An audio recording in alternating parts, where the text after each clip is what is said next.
Hello friends, fitness story by अश्विनीमध्ये तुम्हा सर्वांचं पुन्हा एकदा मनापासून स्वागत. कसे आहात सगळे आणि फिटनेसवर काम करताय ना? Very good, keep it up. So आजचा फिटनेस फंडा खरं सांगायचं तर माझ्या अगदी रोजच्या डे टू डे ह्याच्यातलं मी घेतलेलं आहे. कारण माझ्याकडे येणाऱ्या क्लायंट्सपैकी जवळजवळ 95% क्लायंट्स ह्या गोष्टीतून सफर होत असतात आणि ते म्हणजे PCOD, पॉलिसिस्टिक ओव्हॅरियन डिसीज किंवा पॉलिसिस्टिक ओव्हॅरियन सिंड्रोम, PCOS किंवा PCOD. साधारण वयोगट 15 पासून एक 30 ते 35 पर्यंतच्या ज्या तरुण मुली, बायका, दर 5 जणींच्या मागे एकीला तरी PCOS किंवा PCOD असतं. PCOD म्हणजे ॲक्च्युली काय तर ओव्हरीजवर छोटे छोटे सिस्ट्स किंवा आपण त्याला मराठीत गळू म्हणूया असे तयार होतात. खरं सांगायचं तर अत्यंत कॉमन आणि सतत आता दिसणारा हा डिसीज किंवा डिसऑर्डर आता हा झालेला आहे. सिरियस बट क्युरेबल म्हणजे बरा होणारा. आणि सिरियस मी अशासाठी म्हणते की हा ना जरा चिवट असतो.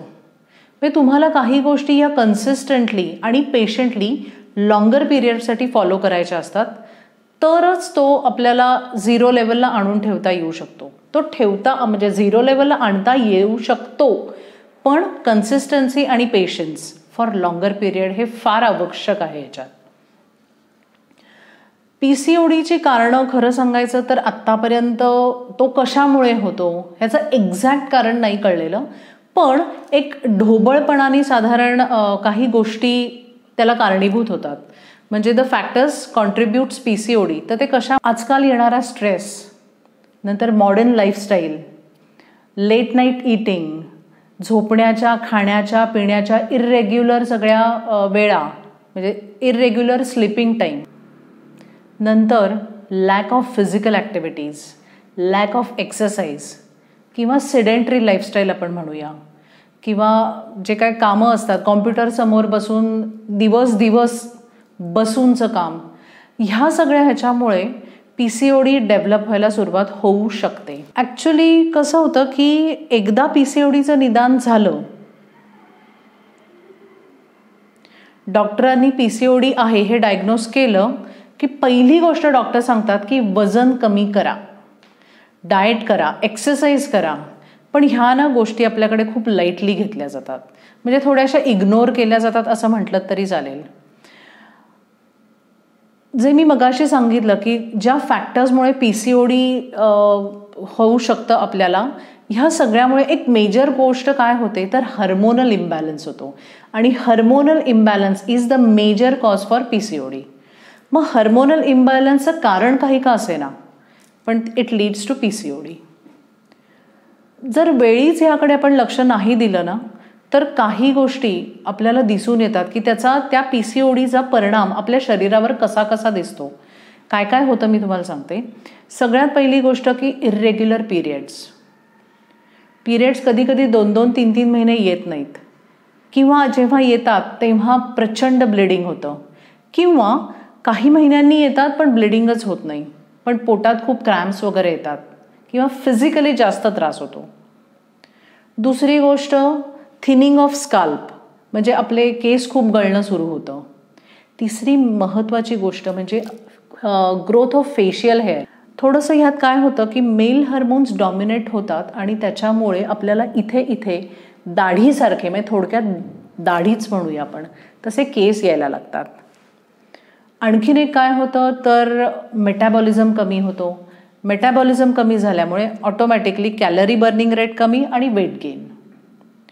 आणखीन पुढची गोष्ट की PCODमुळे इन्शुलिनचं जे फंक्शनिंग आहे त्याच्यात डिस्टर्बन्स यायला लागतो आणि it may lead to type 2 diabetes. अजून काय परिणाम होऊ शकतात तर एक महत्त्वाचा परिणाम म्हणजे इनफर्टिलिटी, कन्सीव्ह व्हायला प्रॉब्लेम येऊ शकतो, मूड स्विंग्स येतात. अशा अनेक गोष्टी आहेत की जे PCODवर तुम्ही, म्हणजे PCODकडे जर तुम्ही वेळीच लक्ष नाही दिलं तर ह्या गोष्टी सुरू होतात. म्हणून PCODकडे एकदा जर निदान झालं PCODचं तर स्टार्ट वर्किंग ऑन इट. जसं मी मगाशी म्हटलं की इट इज 100% क्युरेबल, पण चिवट दुखणं असल्यामुळे आपल्याला खूप म्हणजे अगदी वर्ष 2 वर्ष काटेकोरपणे काही गोष्टी पाळाव्या लागतात, अगदी वर्ष 2 वर्ष. आता एक रोडमॅप मी तुम्हाला सांगते की तुम्ही त्यासाठी कसं डील कराल, किंवा PCOD आहे तर तुम्ही कसं कसं पुढे जाल. जर खरंच या गोष्टी तुम्ही फॉलो केल्या तर मी तुम्हाला सांगते की 100% तुमचं PCOD बरं होऊ शकतं. त्यासाठी सगळ्यात पहिली गोष्ट की आता रिसर्चनी पण हे प्रूव्ह झालेलं आहे, PCOD ज्यांना आहे त्यांनी प्लॅस्टिकमधनं खाणं, म्हणजे प्लॅस्टिकचे डबे, जर मुली असतील तर जो टिफिन नेतो ते प्लॅस्टिकमध्ये नाही न्यायचं. प्लॅस्टिक डिश, प्लॅस्टिक ग्लास असतात, किंवा आजकाल काय होतं मायक्रोवेव्हमध्ये प्लॅस्टिक बोलमध्ये आपण सगळं अन्न ठेवतो आणि ते गरम करतो, तर ते तर big no for that. So stop using or avoid using plastic. दुसरी गोष्ट, strictly avoid using packed food. सर्व टाईप्सचे चिप्सचे जे प्रकार आहेत, प्रिझर्वेटिव्स घातलेले प्रकार आहेत, ह्या सगळ्यामुळे PCOD थोडक्यात जास्त तो पुढे ॲग्रिवेट होऊ शकतो. तर ह्या गोष्टी आपल्याला टाळायच्या आहेत. आणखीन एक महत्त्वाचं म्हणजे sugary products. Stop using white sugar. White शुगरनी बनवलेले जे जे प्रॉडक्ट्स आहेत ते आपल्याला कम्प्लिटली अवॉइड करायचे आहेत. ते नाहीच, नकोच आहे ते. ज्या गोष्टींमुळे फॅट्स जनरेट होतात ते आपल्याला बिलकुल चालणार नाही आहे. हां, म्हणून फॅट्स बंद करायचे म्हणून हेल्दी फॅट्स बंद करायचे का? नाही, तर ते मी पुढे सांगतेच आहे तुम्हाला. सो ह्या गोष्टी तर आहेत महत्त्वाच्या. ह्याच बरोबर अजून महत्त्वाची गोष्ट म्हणजे आपल्या जेवणामध्ये बॅलन्स्ड फूड, सकस किंवा पौष्टिक आहार हा अत्यंत आवश्यक आहे. मीठ, लिंबू, चटणी, कोशिंबीर, भाकरी, भाजी, आमटी, भात आणि हेल्दी फॅट्स म्हणजे साजूक तूप, गाईचं तूप, ह्या गोष्टी आपल्या जेवणामध्ये असणं अत्यंत आवश्यक आहे. आणि पोर्शन कंट्रोल ह्या आवश्यक आहेत, म्हणून भरपूर त्याच खायच्या असं नाही, तर पोर्शन कंट्रोल जसं तुम्हाला लिहून दिलेलं असेल किंवा जसं प्रिस्क्राईब केलं असेल. Always remember your food is your medicine for PCOD.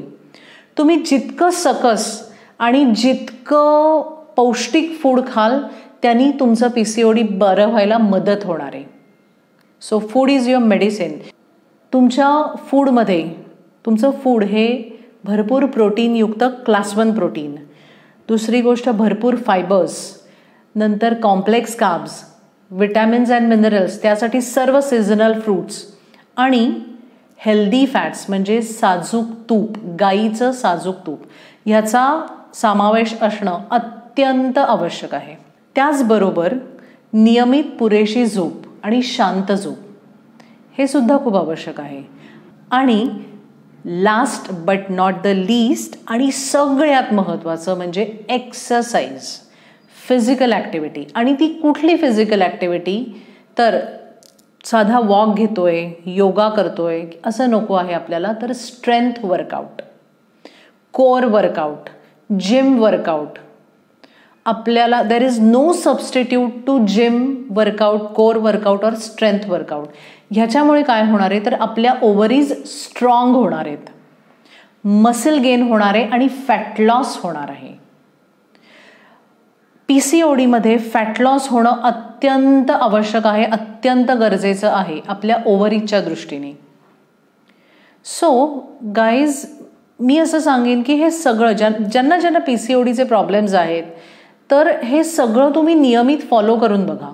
आणि आणखीन एक महत्त्वाची गोष्ट म्हणजे कन्सिस्टंट आणि पेशंट राहा. कन्सिस्टन्सी आणि पेशन्स हा अत्यंत महत्त्वाचा आहे. हे करून बघा, तुम्हाला काय फरक पडतोय ते बघा आणि मग ठरवा की करायचं का नाही. आणि ह्याचबरोबर always take advice from the expert. कुठेही वाचून ऐकतो आपण भरपूर, वाचतो आपण भरपूर, पण त्याचबरोबर एखाद्या एक्सपर्टचा सल्ला घेतल्याशिवाय वागू नका. So guys, there is no substitute to fitness. जितकं फिट राहाल, जितकं फिटनेसवर काम कराल, तितके कुठलेही असे डिसीज जे शरीराला होतात ते होणार नाहीत. Choice is yours. जसं मी आधी म्हटलं, make the choice, pay the price. नक्की ट्राय करून बघा. कमेंट बॉक्समध्ये मला कळवा आणि लाईक, शेअर आणि सबस्क्राईब करायला विसरू नका. थँक्यू.